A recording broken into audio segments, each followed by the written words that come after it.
before? Raise your hand. Any Uberers? A few of you? Okay.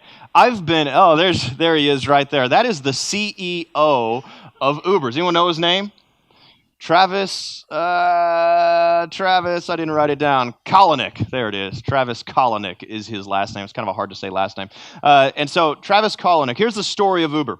And really, here's what Uber is. Uber is a ride-sharing company where basically everyday people become taxi drivers with their own car, giving other everyday people rides wherever they want to go. And they hook up through Uber's smartphone app, and so Uber makes billions of dollars. That's basically how it works. Now Uber was founded in 2008 by that person, Travis Kalanick. And so in 2008, it started small and suddenly just ballooned in growth. I mean, he was able to raise $9 billion in revenue. Today, Uber is found in 600 cities around the globe, and he's disrupted multiple industries through his leadership in pioneering and entrepreneurship and all of that stuff. Now, if you've read the news at all, you might know that Travis Kalanick was just given the boot by his shareholders a couple of weeks ago. And so the question is, why in the world would you give your visionary and founder and pioneer and CEO the boot? This person who got you to where you are today, why would you force him out? Well, that's the very problem, where they are today. Because while they've grown tremendously, they have a dark cloud over their company of sexual harassment allegations, many of which have been found to be legitimate. Recently, 20 employees were let go. The Better Business Bureau, BBB, gave them an F rating on workplace culture. It's actually a horrible culture surrounded by lawsuits. They're stealing money from drivers and passengers. I mean, it's just insane. It's like the wheels just kind of came off because the growth was so tremendous. And wheels came off. Get it? Uber is kind of like all goes together there. Yeah, you see it? You see what I did? All right, so... But when you read kind of the analysis, what people say is that Travis Kalanick, while he was brilliant, pioneering, failed to adapt his leadership style. What worked in the startup phase didn't work when he suddenly had a multi-billion-dollar company with thousands of people working for it, and the culture just got away from him. You might put it like this: he couldn't let go, and so he was let go. What I want to talk about is when we know it's time to let go. When do you know it's time to let go of something? It could be a leadership style like it was for Travis Kalanick. It could be a leadership style. It could be a stage of life or a season. It could be a routine, a bad habit that you're trying to give up. It could be a relationship that's become toxic. It could be any number of things. How do we know when it's time to let go? Or time to hold on and just to persevere through it? You see, these are very hard questions to answer, but they're very important questions for us to answer. Because if we don't know the answer to these questions, we can never advance to the next stage of what God has for us. If a child never lets go of childhood, that child can never become an adult. If we never let go of the ground, we can never reach the summit. Letting go is part of life. And so when is it time to let go? That's going to be the focus of our time together this morning. We're in the last week of a series. It's been an 8-week-long series titled Called to Lead. And our big idea for this series has been that every follower of Christ is called to be a leader of people. Every follower of Christ is called to be a leader of people. And we've been studying the book of Nehemiah and how Nehemiah exhibits this leadership and how we can follow after in his footsteps and the way he led. Well, the story that we're coming to today is Nehemiah letting go. Because what's happened so far is he's made some tremendous sacrifices. He's left the posh palace of Persia. Love all those P's. He's left the posh palace and he's made the 800-mile journey to Jerusalem, and he's rallied these troops, the people, to rebuild this wall, this tremendous effort, a wall that's been collapsed for 150 years in 52 days. He and these people put it all back together. And the big question swirling in the air is, what's next?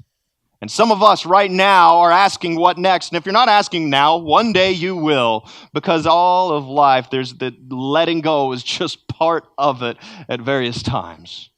And so what next is the swirling question. And Nehemiah is going to let go, but there's going to be a set of prerequisites that are fulfilled before he does. And so that's where we pick it up. Nehemiah chapter 7 is where we're going to be. Nehemiah chapter 7. Okay, if you don't have your Bible, that is okay. We will have the words up on the screen so you can follow along with us on the screen. And so, what's next for Nehemiah? Nehemiah chapter 7, we'll read verses 1 through 5.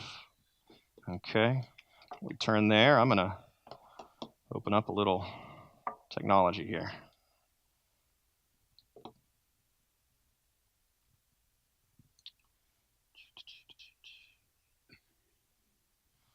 Well, I got one of those fancy 2-in-1s.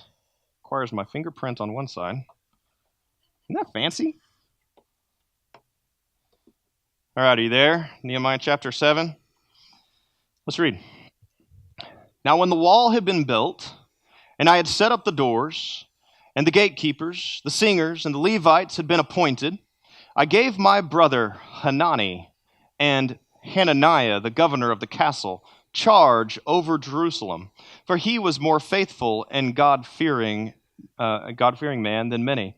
And I said to them, let not the gates of Jerusalem be opened until the sun is hot, and while they are still standing guard, let them shut and bar the doors. Appoint guards from among the inhabitants of Jerusalem, some at their guard posts and some in front of their own homes.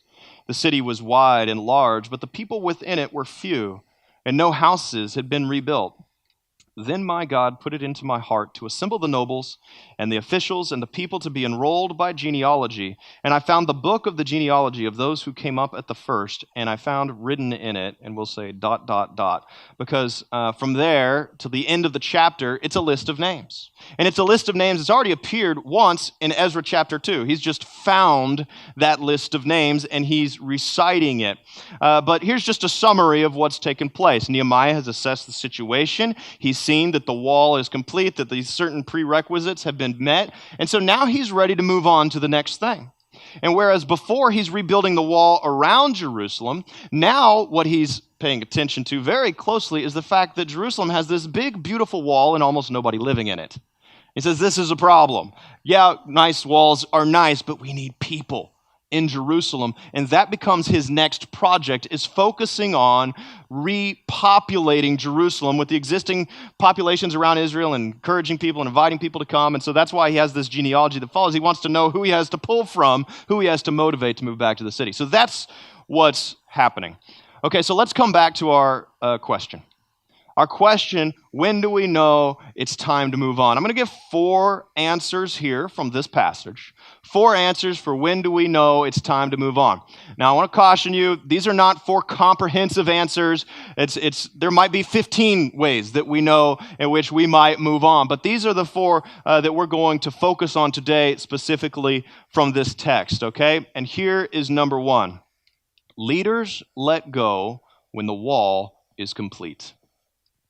Leaders let go when the wall is complete. In verse 1, it says, when I saw that the wall had been built and the doors had been set up, then that's when he moves forward. That was the first prerequisite. Nehemiah wasn't going to finish. He wasn't going to move on to the next thing when the wall was only half built. In Nehemiah chapter 3, he saw the wall was half built. He takes note of it. But here the wall's fully built. The gates are up. The doors are up. Everything is humming. It's complete. And leaders, they don't leave things half finished and just move on and don't know. They finish the job. Leaders let go when the wall is complete. And so for your wall, you can think of it as a sort of finish line for you, something tangible for you that needs to be completed before you move on to the next thing. And so here's kind of where I'm going with this and why this is so important. Because you never know when you're finished if you don't know what your wall is. You never know when you're finished if you don't know what your wall is. You see, Nehemiah lived at a time when it was a lot of the jobs were jobs that you worked with your hands. It was you're building a wall, or you're a blacksmith, or you're a carpenter, and it's like you know when the job is done. But we live in a society and an age that's different from Nehemiah. Yes, we still have those kinds of jobs, but we deal a lot more in abstracts and in ideas. And a lot of times it's hard for us to know when the job is really done. And this is very much because you've got the age of computers and then internet and social media and all this. And so there's so much, they call it the information age. There's a lot of exchange of ideas, but when is my job done? Or if I'm defining my job as I just want to be a great parent, when are you finished with that? It's like if you're raising young ones, you're like, man, don't you feel like you need a finish line a little bit? Like, I'll just judge when I'm 40 or they're 40, and hopefully, I did a good enough job. But even if they're doing a good job, can we credit that? Or if they're doing if they're not living the way we want to, do we take the blame? It's so hard to know as a parent when the finish line is. And so we work in abstracts and ideas, and consequently, we feel a little bit like, have you guys ever heard of Sisyphus before? Anyone? Yeah, okay. So he was is Greek mythology. He was the king who was self-aggrandizing and egotistical, and so his afterlife punishment from the gods was he had to roll a boulder up a hill, and he pushed and pushed, and when you get it to the top of the hill, he just roll back down. And you push it back up to the hill, and roll back down for all eternity. And the idea is that he never got that sense of accomplishment. So in your parenting, or in your job, or in your ministry, whatever it is that you do you feel like Sisyphus? You feel like you're just going and going and going with no real finish line? Nehemiah had a hard finish line. The wall was complete. Leaders finished. The wall was complete. Do you? This has been a question that I've while maybe not in that phrase, I've thought a lot about finish lines over the course of my life, because I have a tendency in my life. If I was Nehemiah, even if I had something concrete like what he had with those walls, I'd just, like when I got to Nehemiah's stage, I'd be like, let's make the walls thicker. Let's make them taller. Let's put a missile defense on those walls. I would find more things to do because there are always more ways to perfect the job.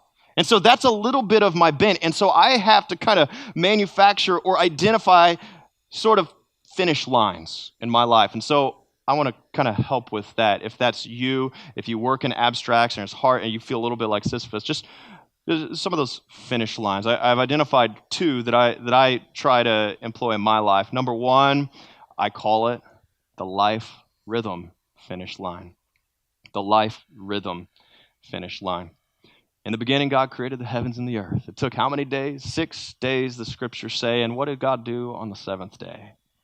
He rested because he needed a breather, right? He's like, all that work of creating, that's rough.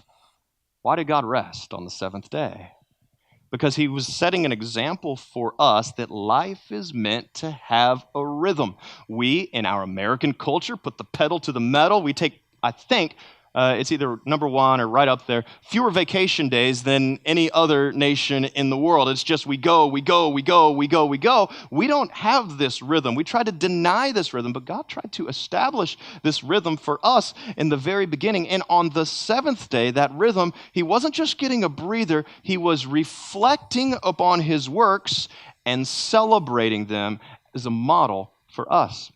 In other words, God established a finish line in every week, so that we don't have to feel like Sisyphus. So the way my family does it, now I will say this, I don't believe it's like mandatory, obligatory to keep a Sabbath day of rest, or you're a sinner or something like that. I just think it's wise.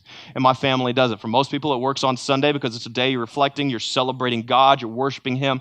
And so just like God reflected on his works, we reflect on God's work. So here's what my family does.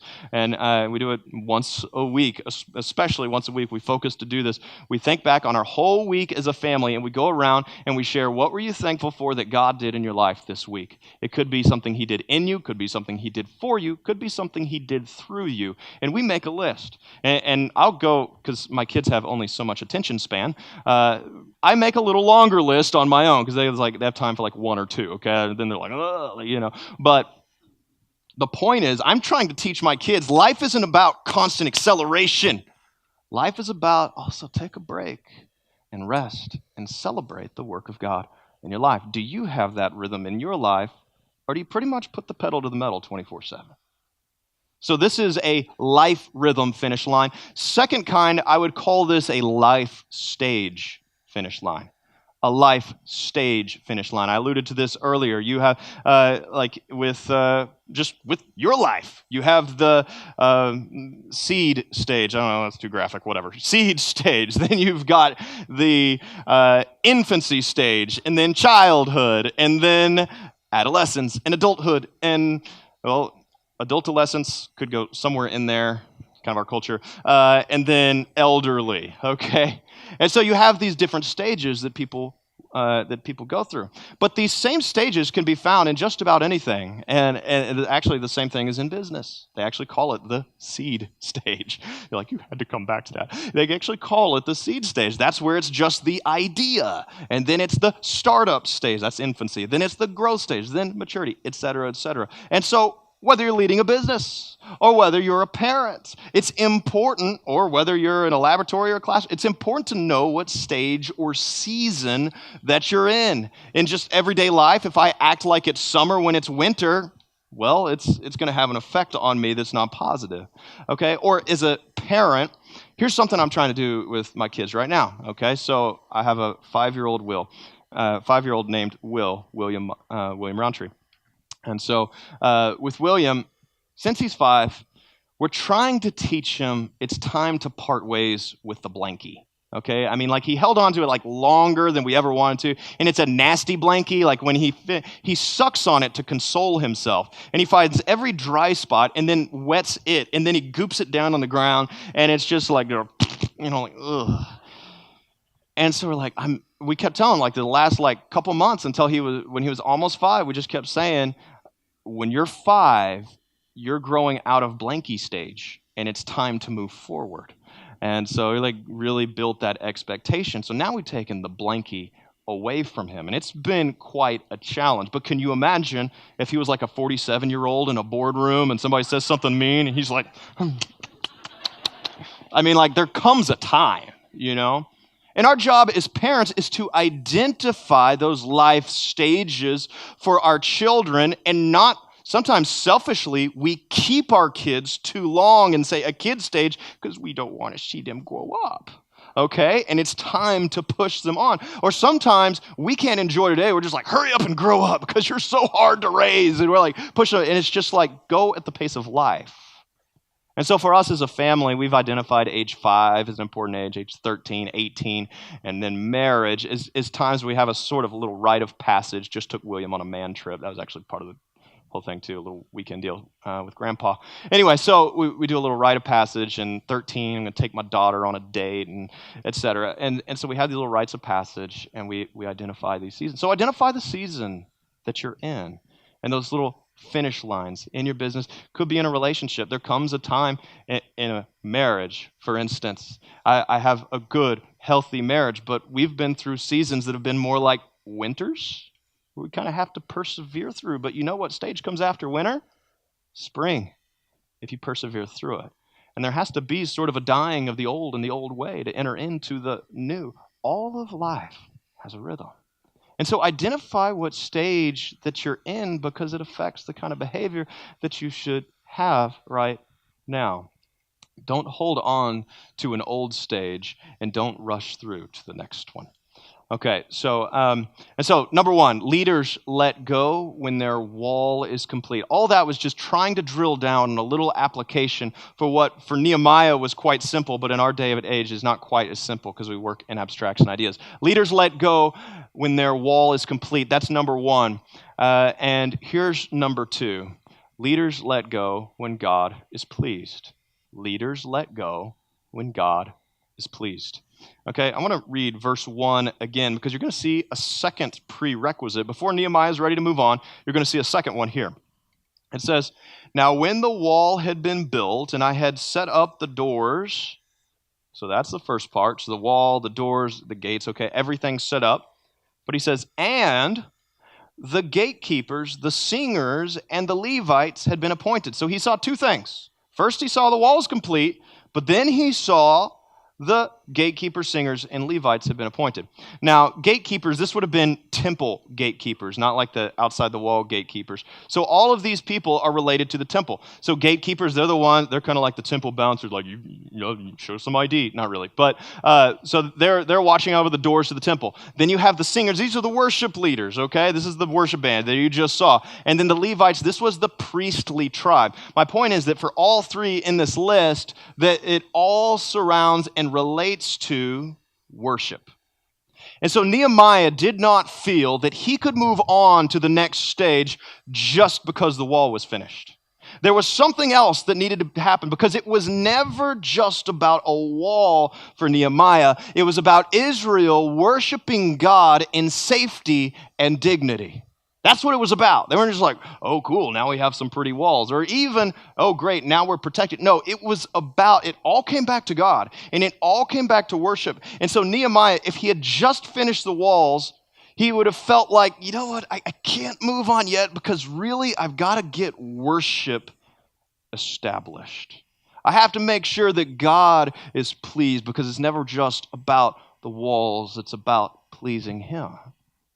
And the same is true for us. It's never just about raising a child or making a deal or completing a sale or finishing a degree or whatever it is. It's about pleasing and honoring God through all of those things. And a lot of times we become short-sighted. We focus on just got to get the wall done, just got to get the wall done, just got to finish this project, just got to meet this deadline, when really it's more about the worship.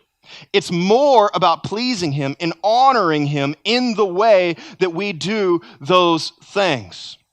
And so we ask ourselves the question, if we're thinking about leaving or quitting or moving or shifting or adapting or whatever it is, ask ourselves the question, can I let go with a sense that God is pleased?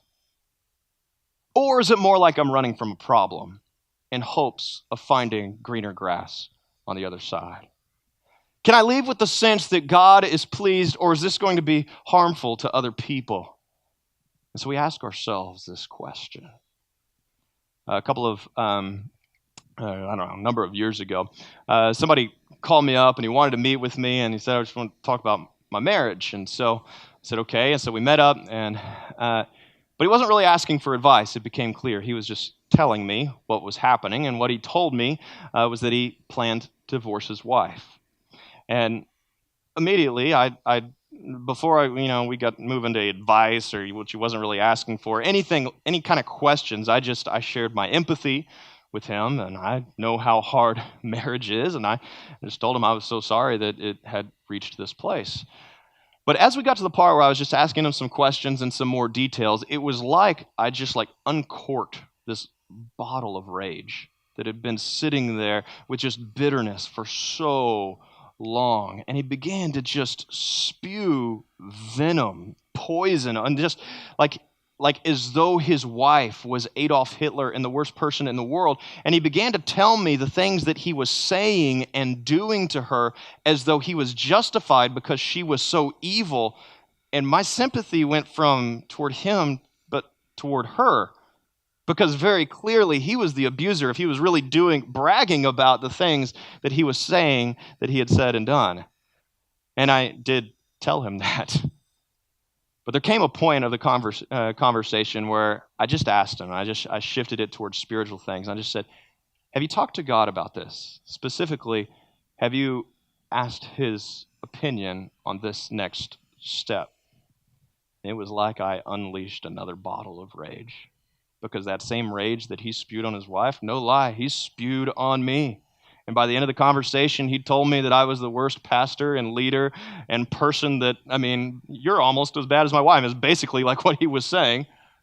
And then, if that wasn't enough, he sent me an email to kind of follow up and tell me how bad I was. And sadly, he went on to divorce his wife. Is that leaving with the sense of, I'm pleasing God with this? Absolutely not. And sometimes we get so cloistered into our situation, he actually thought that he was pleasing God with this, but anyone with a halfway objective perspective would know that this was not the case. So sometimes we need to pull other people into our situation and say, does this look like a situation that pleases God? But a lot of times we focus all on the natural. The natural, okay, there's a promotion here. Oh, there's a guy getting a raise here. Oh, okay, that's happening. That. And so we put all the natural things into perspective, but we don't put any of the spiritual. Or sometimes we reverse it. We only put the spiritual, I only need to pray about, and we don't pay attention to any of the natural. And God intends us to bring both of these together. There are natural considerations and spiritual considerations for every decision that we make. Okay, so leaders let go when the wall is complete, number one. Number two, leaders let go when God is pleased. Now let's move to number three, and we're going to read the next couple of verses. Number three is leaders let go when the work is sustainable. Leaders let go when the work is sustainable. So sustainable can be sustained, will endure, okay? So let's read verses 2 and 3. One more time. It says, I gave my brother Hanani and Hananiah, the governor of the castle, charge over Jerusalem. So he's got two people filling his leadership vacancy. For he was more faithful and a God-fearing man than many. I love that. It's kind of like, well, he's not like super awesome at fearing God, but he fears God more than a lot of people. That's not really what he's saying. So he's saying he fears God, he's faithful. Verse 3, and I said to them, let not the gates of Jerusalem be opened until the sun is hot. And while they are still standing guard, let them shut and bar the doors, appoint guards from among the inhabitants of Jerusalem, some at the guard posts and some in front of their own homes. So in other words, what he's saying is, for the bulk of the day, the gates need to be shut. It's like terror alert is still red, okay? They still want to attack us. Here's what Nehemiah is protecting against. Nehemiah doesn't want to have this tremendous completion of the wall, everything's in place, and then he moves on and the bad guys come in and destroy the wall in 13 days. That's worthless, okay? And it's the same for you. You don't want to put your hand to something that's a castle in the sand that the high tide is going to come and destroy. Don't you want your work to be sustained? Don't you want it to live on after you're gone? Of course you do, because God put it in your heart. And he put it in my heart, in all of us. It's like the prayer of Moses in Psalm 90. Lord, establish the work of my hands. That prayer lives in all of us. Nobody wants a castle in the sand. We want something that will endure. And here's the thing. The most important thing that we can do to ensure that our work is sustainable is invest in people. The most important thing that we can do to ensure that our work is sustainable is invest in people. That's what Nehemiah does. He has these two men that he chooses. He's been investing in them already, and here they are. They're prepared for the leadership, and now he gives them direction. He's investing in them until the last minute so that when he lets go of that baton, it doesn't fall to the ground. He wants his work to be sustainable. And so my question is, who are you investing in? Who are you pouring your life into? I want to speak specifically to I'm told to call them mature crowd here. Okay, the old people. The world says that when you're old, you're obsolete.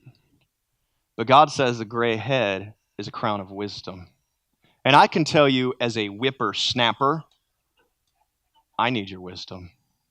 Older folks, I need you pouring in to me. Why should the younger generations have to reinvent the wheel every single time and how to be a good husband and father and mother and wife?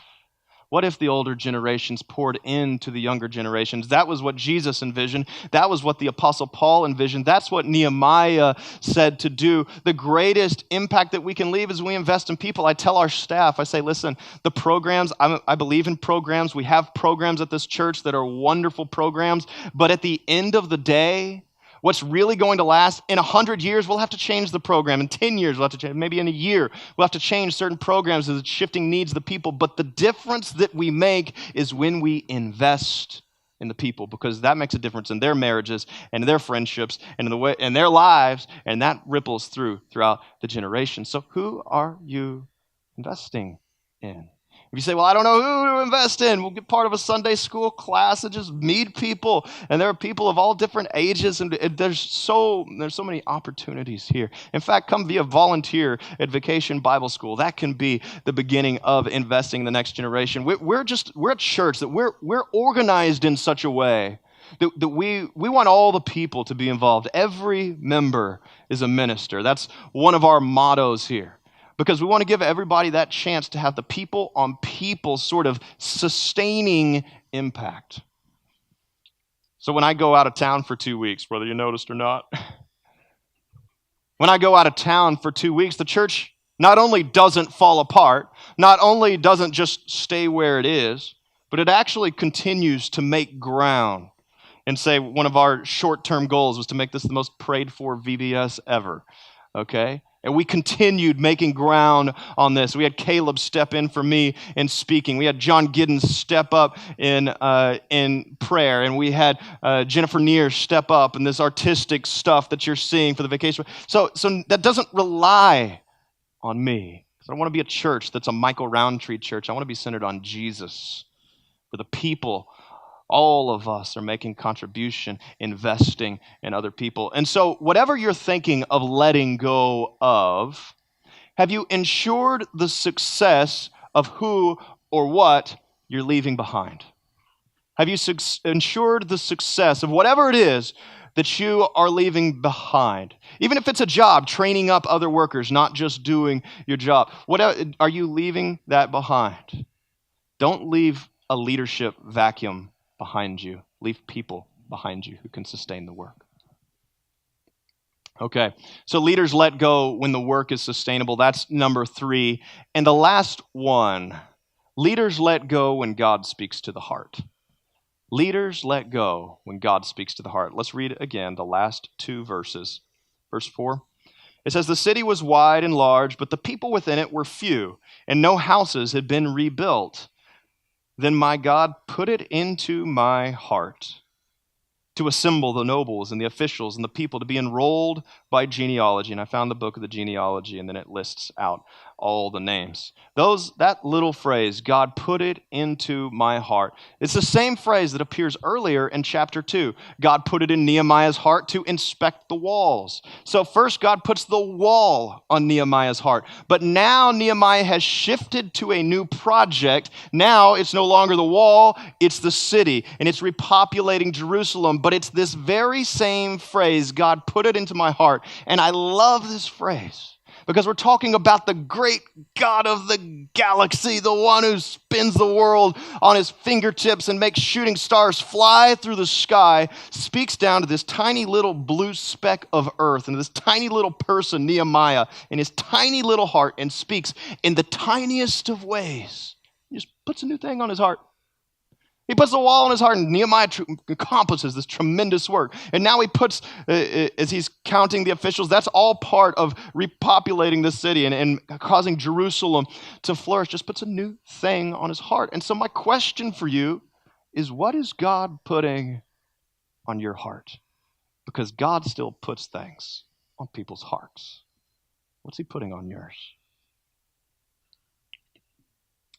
My wife, Alicia, who's seated right here, and gets super excited when I tell stories about her deep details of her life. No, I'm just kidding.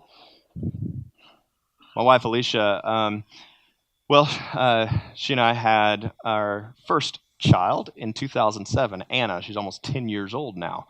Okay, so it'll be 10 in September. And when Alicia was pregnant with Anna, she was also working at Trinity High School as a teacher. She didn't have a teacher certificate, but they brought her on, and they were saying, please work on your teacher certificate. You're an amazing teacher. Please come back next year. She just had tremendous favor at Trinity High School. But at the end of the year, she just said, thank you. I'm honored that you want me, but I've always wanted to be a mom. That's what I'm about to be, and I'm going to put my focus on that. And so they said, okay. And so she let go of that job as teacher. And September 25th, Anna was born. And for that full year and a little bit more than a year, everything's going great, and she's enjoying motherhood and going through all this, the struggles of motherhood and the joys of motherhood and all of that. And a little bit into that, a little bit more than a year, a new opportunity comes up. At the time, I was the youth pastor, and a guy named Jack Deere was the senior pastor.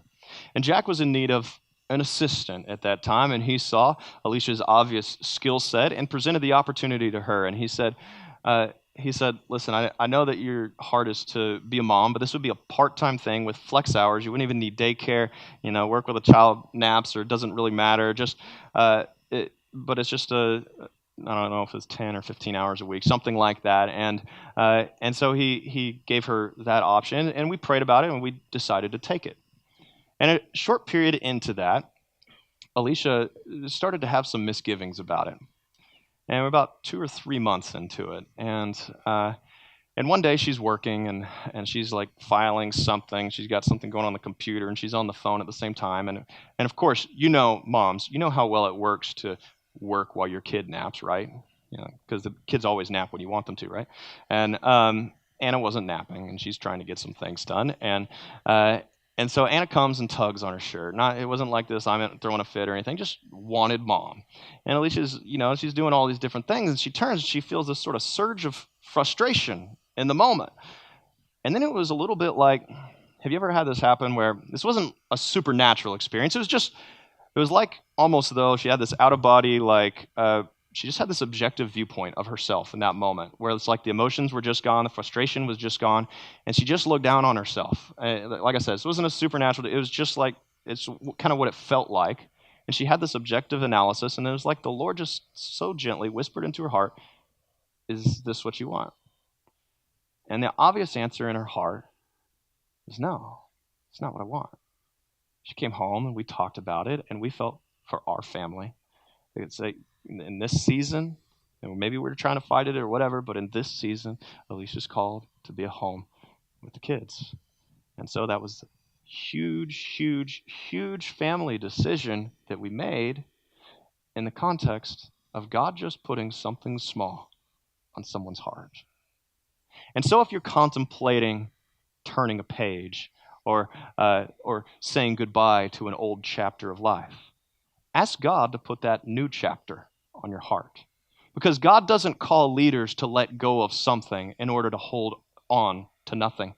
He doesn't call us to let go just because we're fed up or frustrated or want to cash in or whatever the reason is. No, we let go in order to hold on to God's best. And God's best, He'll begin to speak it ever so gently to your heart. So ask God, okay, God, if it really is you're wanting me to let go of this, what do you want me to hold on to? Okay, so let's summarize what we've said. We've said that leaders let go when the wall is complete. They let go when God is pleased. That's number 2. Number 3, they let go when the work is sustainable. And number 4, they let go when God puts something new on their hearts. So those are the 4 things. Big summary of it all. Leaders know when to let go. And we don't see this any more than in the person of Jesus. We saw it in the story of Nehemiah, but most in the person of Jesus.